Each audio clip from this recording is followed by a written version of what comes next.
welcome to Lockdown Lowdown with Lily Newman. That's me, the Managing Director of Morgan James Consulting. And I'm really pleased to have in the hot seat Mark Vigil, our marketing expert from Big Sound Marketing. And Hello. Mark, you are rocking the lockdown hair. You've not made it to the hairdressers yet then. No, I've not made it to the barber yet. I'm the wild man of lockdown at the moment, unfortunately. You've not quite got to the stage where you can tie it all back. Yeah, not quite got the top knot. I don't know. Maybe I like it, maybe I don't. I'm in two minds. Anyhow, looking great. I just wondered if you can tell us, just open up with telling us a little bit about your specialist area of expertise. I know we've worked together for a while, but just tell everybody about what you do. Yes, so yeah, thank you very much for having me on, Lily. So my name is Mark Vigil. I'm Managing Director of Big Sound Marketing. And we are a full-service marketing agency, so we specialise in both online and offline communications. So that would include things like social media, web development, search advertising, but then some more traditional channels as well, like print material, sales collateral, events, video and PR as well. Now, lots of this, obviously, everything's been called to a halt, particularly your sector has been affected hugely. Can you just tell me a little bit about, I know you've been busy supporting clients during lockdown. How has it affected your business and what sort of support have you been able to give your clients? Yeah, so it's certainly, I think across sort of every industry, every sector, obviously with a few notable exceptions, I think it's caused a slowdown or a decline in workload. And that's, for us as a business, that has been the case. We are fortunate in that a lot of our client relationships are on more of a retainer basis, sort of long-term retainers. So rather than us sitting and having to wait for the phone to ring, the question for our clients more has been, do they keep us going? Do they reduce the amount of work we do for them? Do they push pause? That type of thing. So we've certainly experienced a drop-off in our anticipated work levels, but we've managed to sort of keep things quite steady and stable, and things seem to be so does that mean you still get paid whether you're working or not then, if you're on a retainer? Well, this is the challenge, and I suppose main objective for us is it's our responsibility, with those types of commercial relationships, to always be proactively adding value to our clients. So even in times like this, completely unprecedented, the onus has been on us to add value to our clients, suggest activity that they can do both now or use this sort of quieter period to do some housekeeping and preparation for when we come out the other side, so that our clients are really ready to hit the ground running. I know for us, we've been wanting to develop a website, a new website for the last 12 months or so, and we've been talking about it, but it's finally given us the time, and we thank you very much for that, for doing a fantastic job. So have you found other companies have used this quiet time just to regroup and look at how they're going to position themselves? Yeah, I think it would be time well spent, obviously, if you're in a position to do so, and particularly, a website's a perfect example of one of those big projects that probably always gets pushed to the bottom of the to-do list. So that would certainly be, an area where there'd be time well spent, is thinking about where haven't I had the headspace to really sit down and think about, our website, our CRM system, really drilling down into our data, all these things that you knew would add value, but you just didn't have time to do. So that would, that's certainly be something we've been working on.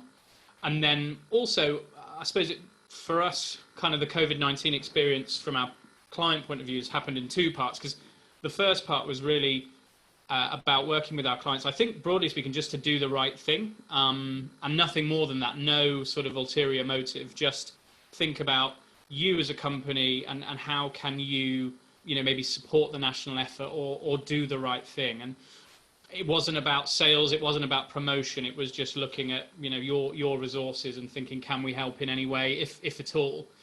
And there was a period of time where we would share that news on behalf of our clients through social media specifically. And I think there was an appetite for that kind of good news. And I think people took it in good faith and goodwill. The tone of voice was never self-congratulatory or, look how wonderful we are. It was literally a case of, we're a company trying to do our bit. We thank our key workers.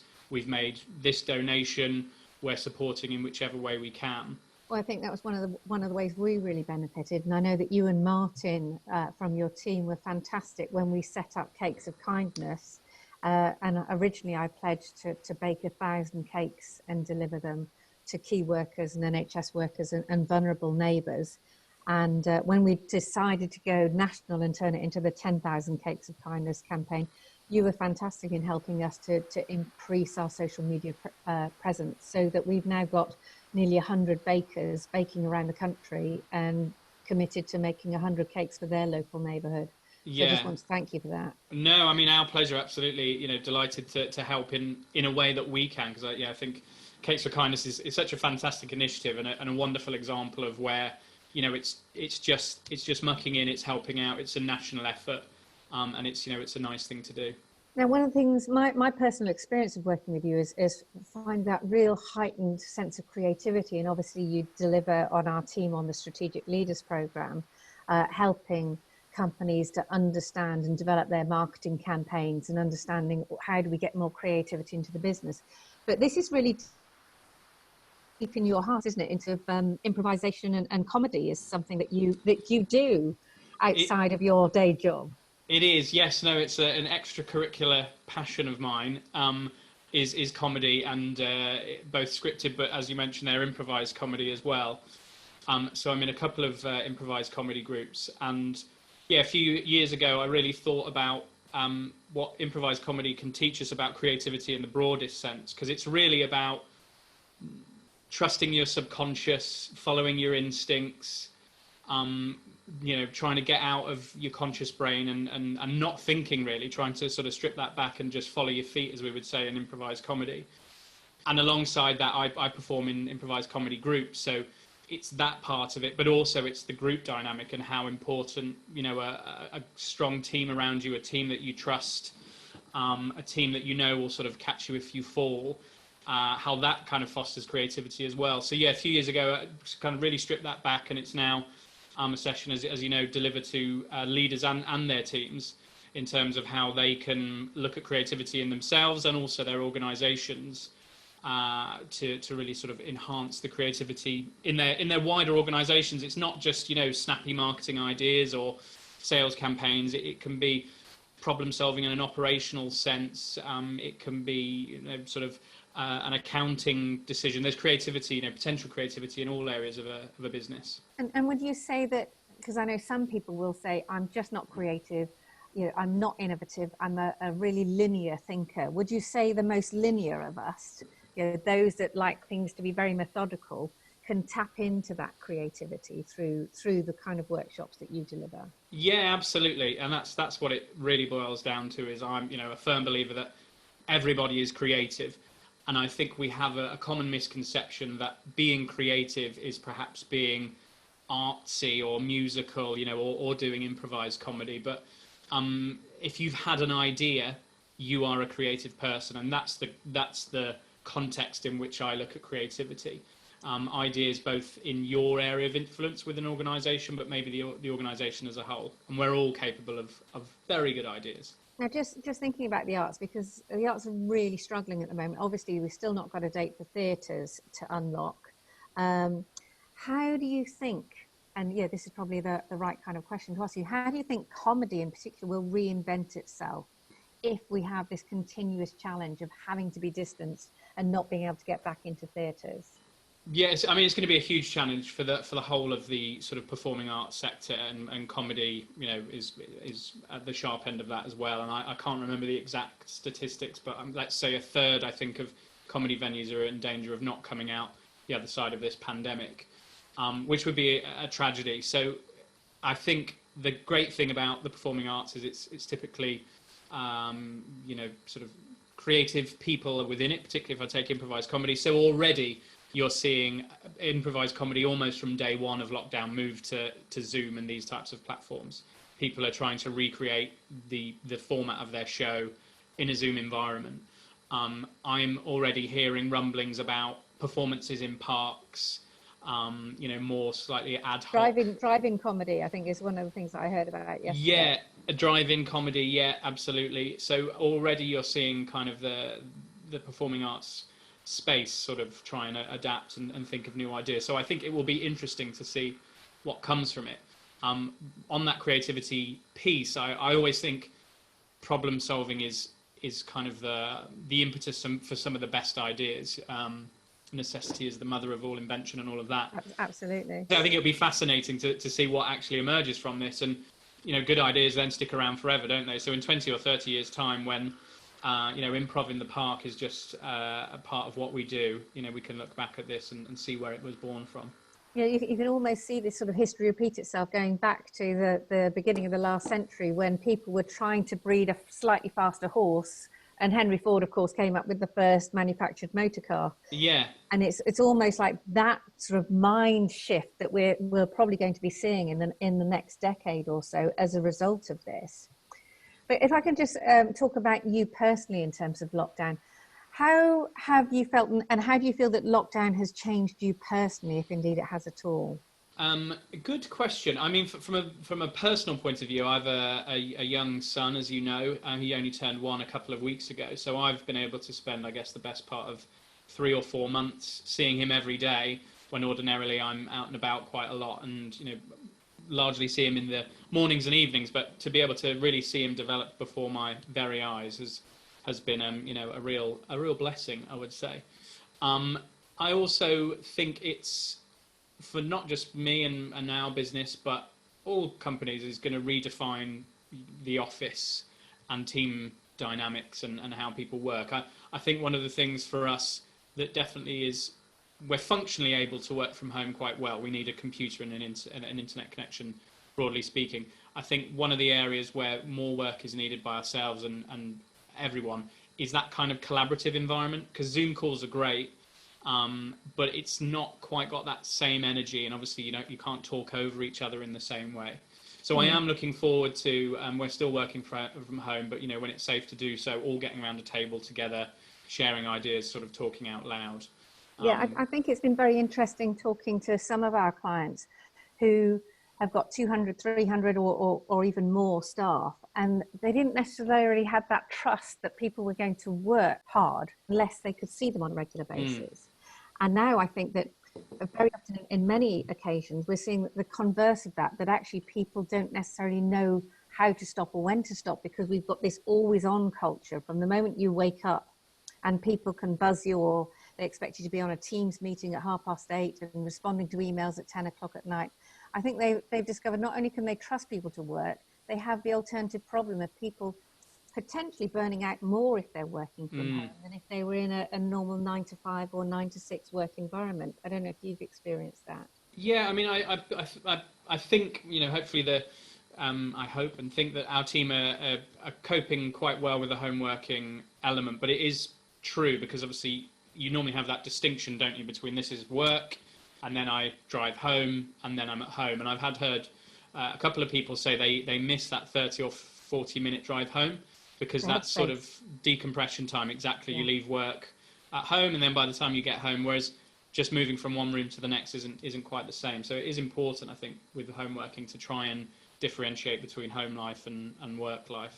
And it's not easy for people to have, not everybody's got an office at home or a spare room, have they? Yeah. So if your office is in your kitchen, every time you go to cook or make a coffee, whether it's a Saturday or Sunday, it just reminds you of being in that office space. So I think if it's possible, even if you can take a corner of the room and just go, anything the work related stays there, and the rest of the space is our personal space, it's really important to try and demark that.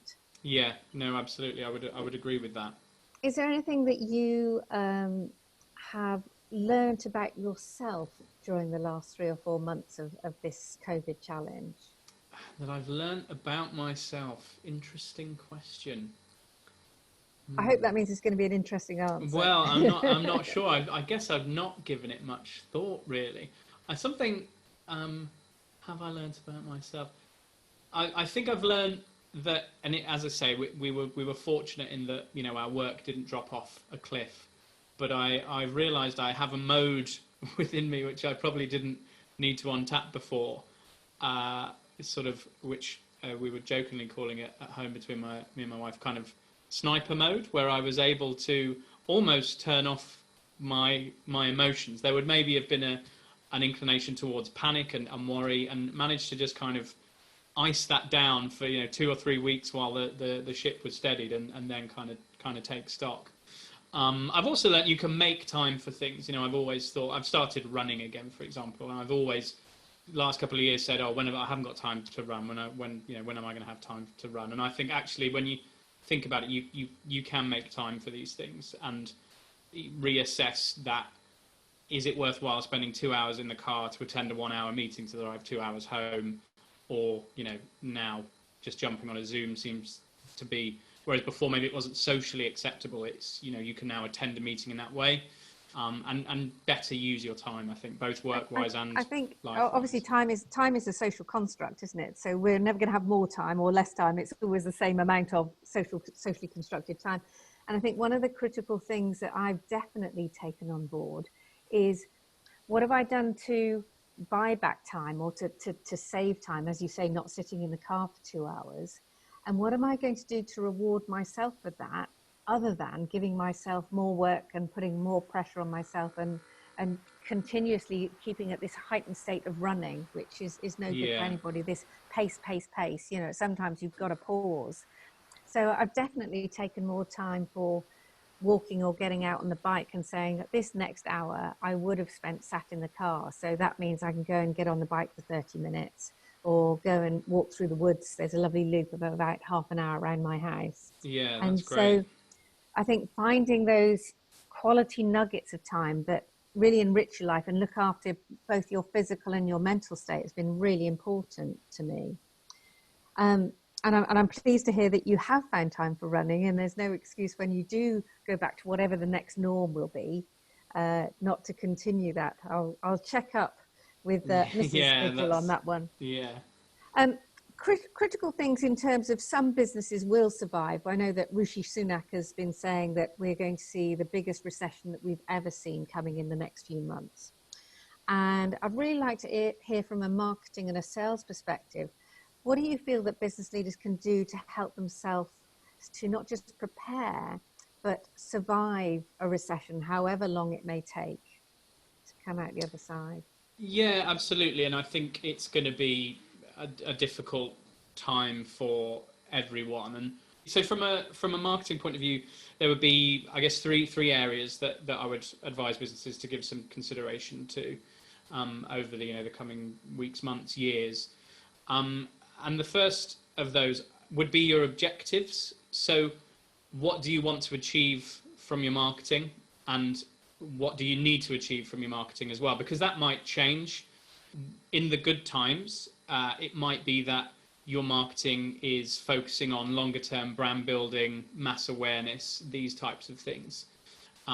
Because the phone doesn't stop ringing, and the sales and order book looks good. As we enter a recession, it might be that your objectives change, and it needs to become much more about direct sales and lead generation. In which case, how can your marketing activity support that? So is it a move more towards things like search advertising, for example, interrogating your data and trying to get some organic growth out of your existing customer base, looking at the sort of quotation and your sales funnel, how can you improve your conversion rates? It might become more of those types of things. So really understanding what you want to achieve from your marketing. I think a lot of businesses, not a lot, that's not fair. Some businesses that we deal with when we first begin our relationship with them will be doing some great activity. They might have a trade press advert here, a website here. They do social media because everyone does social media, so that's happening over here. But there's no, I guess, common objective to all of those activities. Joined up. Exactly. Yeah. You need to join those up and make sure they're all working towards whatever you need your business to achieve. And then once you've kind of defined that objective, I would then think about your messaging. So what do you want to tell your target audience, and what do you want them to know about you? So if you imagine, I typically use a Venn diagram. Over here, you've got your customer demands. This is what they want. Over here is what you can do as a business. And there's an overlap point whereby you can add value to your customer. And that's that's the message you should zone in on. I think sometimes businesses are guilty of trying to tell their customers everything about them all their processes and technology and things that they use, that's white noise to the customer. They don't want to hear that. They want to know how can you benefit them. And I would say now, maybe, if you have an opportunity and a bit of time, is a great chance to actually speak to your customers, even anecdotally. It doesn't have to be a big sort of data-driven exercise. Just anecdotally picking up the phone and trying to understand why they choose you as a business, or why they choose businesses like you, can be such a worthwhile exercise, because sometimes what you think is your unique selling point, or why all your customers love you, is actually maybe not the reality. So make sure that your messaging really lines up with what your customers want from you. It's really making sure that you've got those customer connections, haven't you? That you stay connected to the customer as their needs change, that actually you can adapt your offering and look at actually how do we give them what they want and what they need at this moment, rather than what we think they want or need. And if you're not having those conversations, you won't know how that changes. Exactly, and it's hugely important, I think, those conversations, and exactly as you say, they're ongoing conversations as well, because those demands do change and adapt. And then the final thing is exactly as you were alluding to before. So it's sort of where our company name is born from. So we use an analogy called the marketing orchestra, which is all about thinking of the sales and marketing tools available to you as instruments in an orchestra. So you could have your violin over here, that's your social media. You could have your cellist, that's your brochure. Your piano player is your website. Your saxophonist is your salesperson out on the road. And again, sort of that point I made before, when we sometimes start working with businesses, they're guilty of having all those great things happening, great instruments playing, great tunes, but all just playing on their own, just playing very quietly. So it's really about thinking, what's our objectives? How can all these instruments work together to make, and our company name comes from it, how can they make a big sound? Because there's a lot of noise in every marketplace. Everybody's shouting for the customer's attention. And the worst thing you can do is just add to that noise. So it's about cutting through that noise and making a big sound. A couple of good examples, I suppose, would be on this very small scale. If I'm sending an email out on the Thursday, what could my salesperson do on the Monday or Tuesday to follow up some of the insights from that email? That'd be very small scale. So that's an email and your salesperson working together rather than off doing their own thing. And then on a grander scale, I suppose an event, obviously not on the radar at the moment, but if I'm doing an exhibition in the September, what happens in the July and August to build some interest and momentum for that exhibition? Yeah. But then more importantly, what happens in the October and November to follow up all the good stuff that we did at that exhibition? Because again, we see, sometimes we do this trade show because we do it every year. We turn up, we have a fantastic 3 days, and it's a little instrument just making its own small volume. Whereas if we could connect that with some other instruments in your orchestra, we can really amplify that. Too many times I hear people, we've got 350 business cards. Great. Yeah, what have you done with it? Yeah, they're in the top drawer of somewhere. Yeah. Yeah, absolutely. Mark, I'm going to stop you there because obviously people can find out more about your marketing orchestra if they are interested in putting their leaders, their directors on our Strategic Leaders Programme, because you do a day on just that, don't you? Creativity in the mornings and developing your marketing and sales campaigns in the afternoon, which I know always goes down an absolute treat. So I just want to say thank you so much for being in the hot seat. Thank you very much for having me. And, if people want to get in touch with you, then all they need to do is drop us an email or drop you an email, and we'll put the details on the screen so that they can know how to get hold of you. But thank you so much for sitting in the hot seat and giving us some fantastic tips, understanding about comedy and how innovation and creativity is useful, and actually how do we pull everything together and make sure that we're making the right kind of sounds aligned and beautifully in tune with each other as we go forward. Thanks, Mark. Great to see you. Thank you. My pleasure. Thanks. Take care. See you soon.